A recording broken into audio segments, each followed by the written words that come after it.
Listen to me very carefully because I am only going to say this once, and if you choose to ignore what I am about to tell you, the consequences will be entirely your own fault.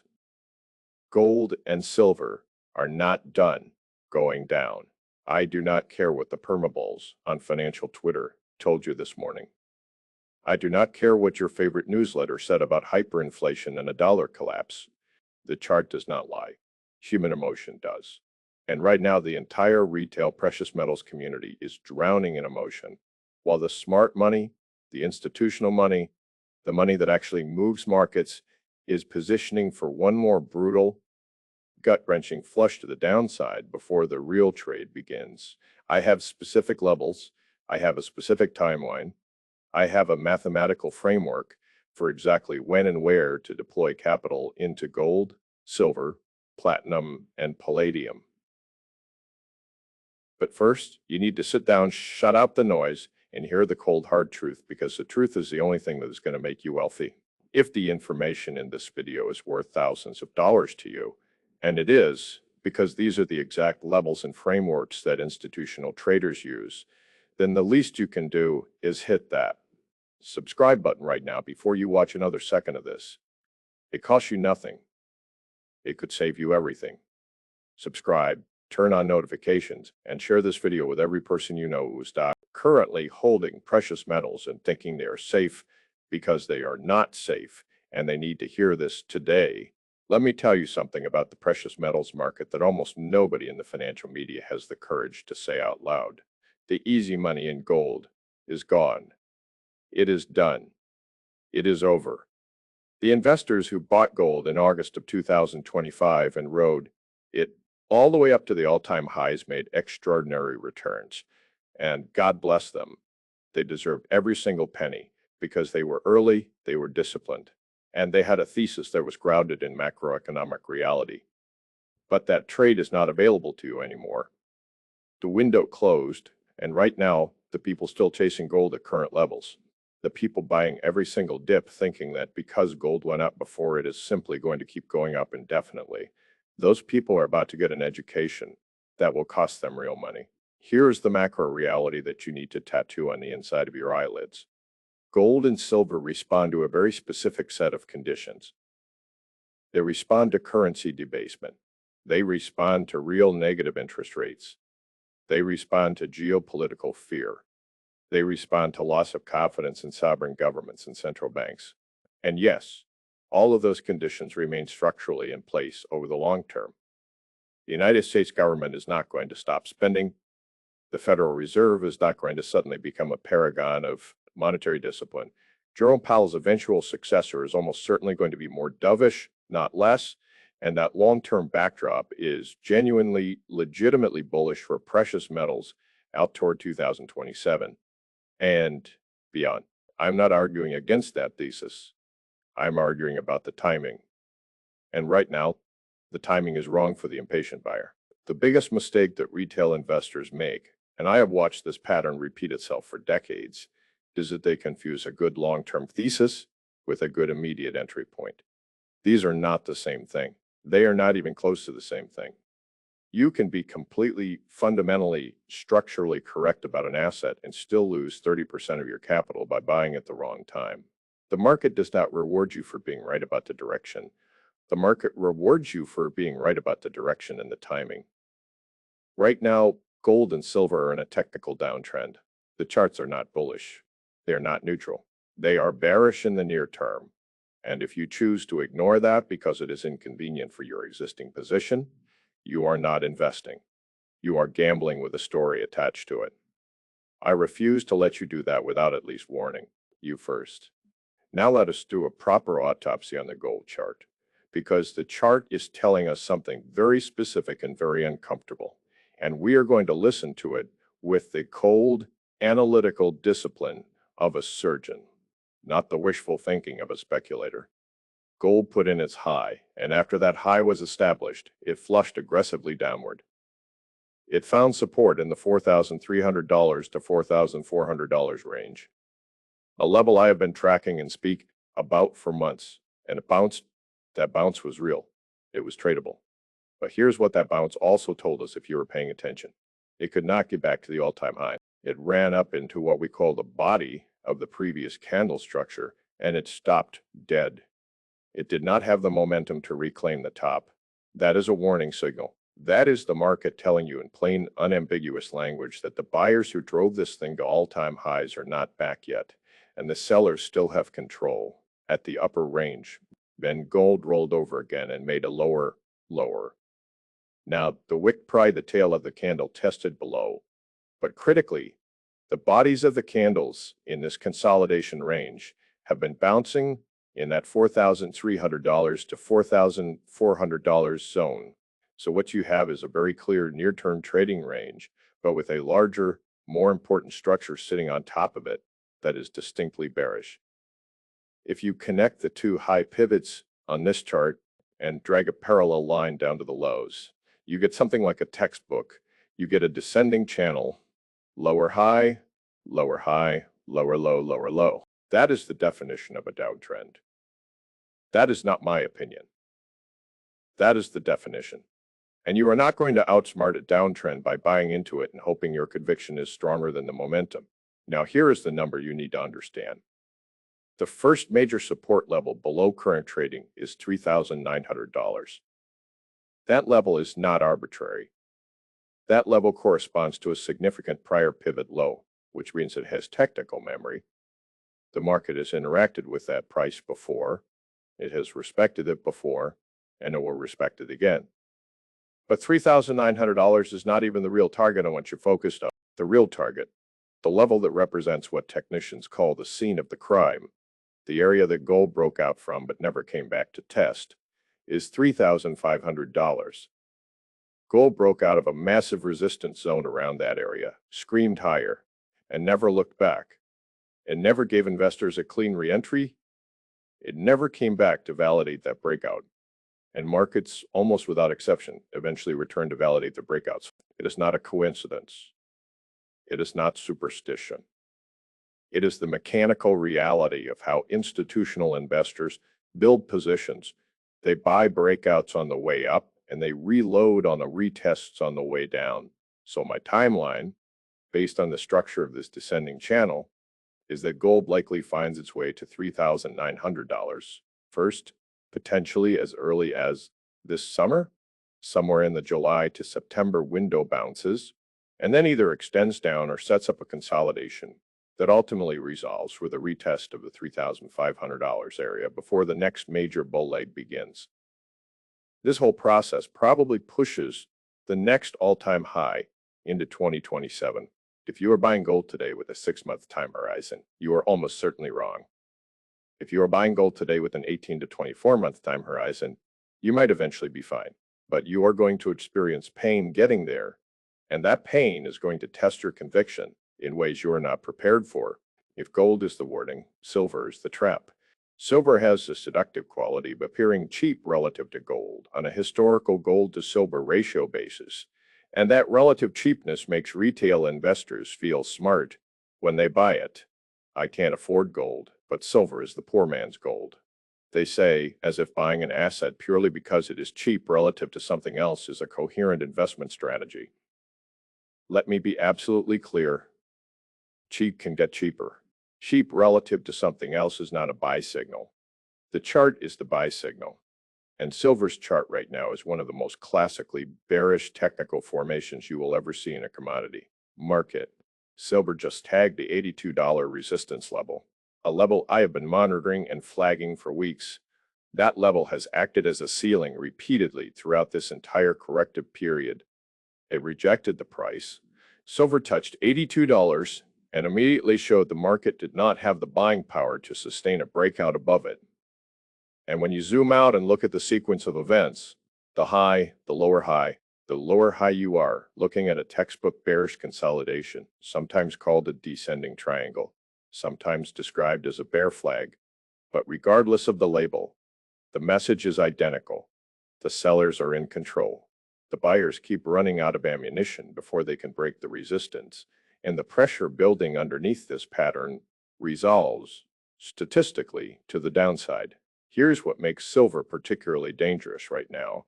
Gold already came back and tested its equivalent support zone, that comparable prior major consolidation level multiple times. It has been bouncing off it. Silver has not done that yet. Silver has not come back to test its equivalent structural support. That asymmetry tells you that silver has unfinished business to the downside. And the unfinished business is significant. The target I am watching, the level at which I personally become interested in accumulating silver for a longer-term position, is the $49 to $54 range. That zone represents a major prior support and resistance area. It represents a natural retrace of the entire move, and it represents the level where silver finally does what gold has already done, which is come back and prove that the breakout was legitimate. I will say this plainly. If silver comes to $49 to $54 and you do not buy it, you will spend the next 3 years angry at yourself.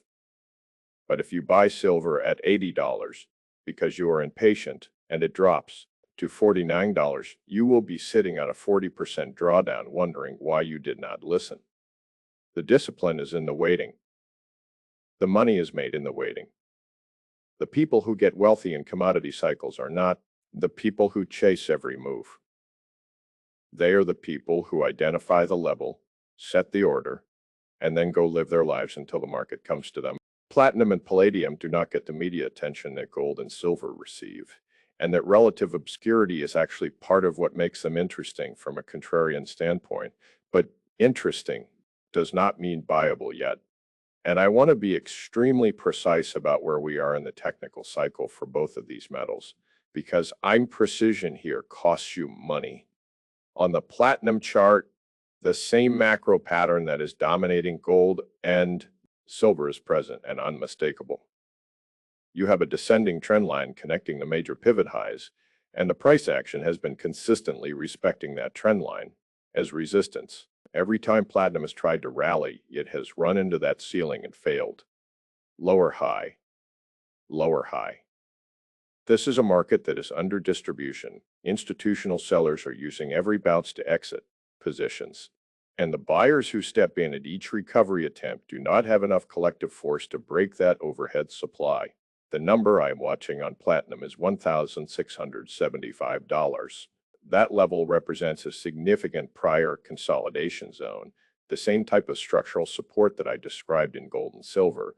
And when platinum reaches that level, and I believe it will, there should be a meaningful bounce, or at minimum a period of stabilization that gives long-term buyers a reasonable entry point with a defined risk level. If platinum loses $1,675 convincingly, the next major support zone is around $1,500 or potentially sub 1,500. And that is a scenario that should not be dismissed, because a market in a confirmed downtrend with weakening global industrial demand and ongoing supply uncertainty does not automatically stop at the first support it encounters. Palladium tells a similar story, but with its own specific technical architecture.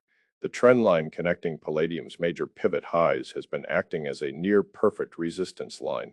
And the most recent rally topped out almost exactly at that trend line, which, if you understand technical analysis, is not a coincidence, but rather a demonstration of how institutional algorithms and technical traders interact with these key levels and create self-fulfilling price reactions at them. The critical level for palladium is approximately $1,235 to $1,240.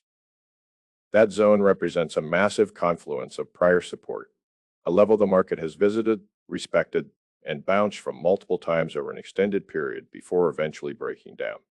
Markets have a memory, price levels have a history, and when palladium returns to that $1,235 to $1,240 area, it will be returning to a level with enormous structural significance, and the buyers who have been patiently waiting at those coordinates will absorb supply and generate a bounce that could be quite powerful, but we are not there yet. Patience is not a weakness. Patience is the strategy. Now I'm going to give you the exact framework, the cold, mathematical, emotionless deployment strategy for buying all 4 of these metals when the time is right. Because knowing the levels is only half the equation. The other half is knowing exactly how to size your position, how to deploy your capital in stages, and how to think about the risk reward at each level in a way that protects you if you are wrong and maximizes your upside. If you are right, this is not complicated, but it requires discipline. And discipline is the rarest commodity in financial markets. For gold, the framework is as follows. Begin accumulating a partial position, no more than 1/3 of your intended total allocation. If and when gold reaches the $3,900 level, do not deploy your full position there. Do not convince yourself that $3,900 is definitely the bottom, because it lines up with a prior pivot low. It might be the bottom, it might bounce hard from there, but it might also be a temporary pause before the next leg lower. 1/3 allocation at $3,900 means that if gold continues down toward $3,500, you have capital remaining to average down into a better price. And your blended entry cost puts you in an extremely strong long-term position. If gold reverses hard from $3,900 and never looks back, you are participating with 1/3 of your position, and you have still made a profitable trade. The second tranche of your gold allocation should be deployed at or near $3,500, the scene of the crime, the breakout zone, the level that has never been tested from above. If gold reaches $3,500, deploy your second third. If gold somehow overcorrects below $3,500, have a third tranche available to deploy below $3,200, which would represent an extreme but not impossible overshoot. This is dollar cost averaging with intelligence, not desperation. You are not buying because the price fell. You are buying because the price reached a level you identified in advance as structurally significant. For silver, the framework mirrors the gold approach, but with adjusted levels. Your first accumulation zone is $54. That is the top of the $49 to $54 target range. And initiating a partial position there gives you exposure to a potential bounce while preserving capital for the possibility that silver overshoots to the lower end of the range. Your second and most aggressive accumulation zone is $49. If silver reaches $49, that is a generational entry point for a long-term precious metals position, and you should be deploying your second allocation tranche there with conviction. If silver somehow drops below $49, and I want to be honest with you, it is possible markets can overshoot, then you deploy your final tranche below $45 and you accept that you are buying a long-term asset and that the path to the target price is going to be measured in years, not months. For platinum and palladium, the approach is the same. Partial position at $1,675 on platinum, with a second allocation available at or below $1,500 if the first support fails. On palladium, initial accumulation at $1,240, with secondary deployment capability at or below $1,100 if the market overshoots to the downside. In both cases, the risk is defined. You know where you are buying, you know why you are buying there, and you know what a failed support looks like, so you can make a rational decision rather than an emotional one. The 2027 thesis that ties all of this together is straightforward. The long-term structural drivers for precious metals, U.S. government spending, Federal Reserve monetary policy, the trajectory of the dollar, geopolitical instability, are not going away. They are not being resolved. If anything, they are intensifying a more dovish Federal Reserve chairman, which is the most probable scenario given the political pressures currently being applied, will be rocket fuel for precious metals. But rocket fuel only works if you're in the rocket before liftoff.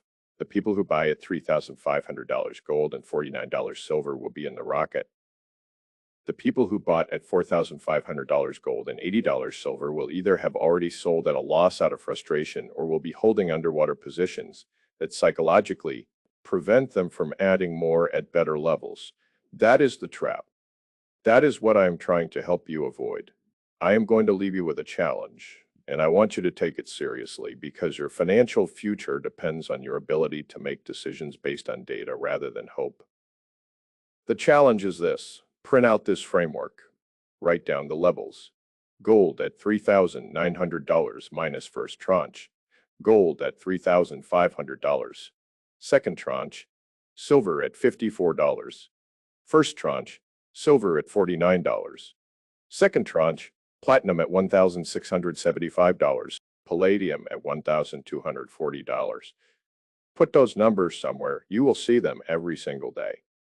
And then do something that is genuinely difficult for most people. Do nothing until the market comes to you. No chasing, no FOMO, no buying, because someone on social media told you gold is going to $10,000 next week. The market will either give you your price or it will not. If it does not, you lost nothing. If it does, you will be positioned for one of the greatest precious metals bull runs of the next decade. That is the trade. That is the discipline. Now go execute it. Subscribe, share this with someone who needs to hear it, and I will see you in the next video.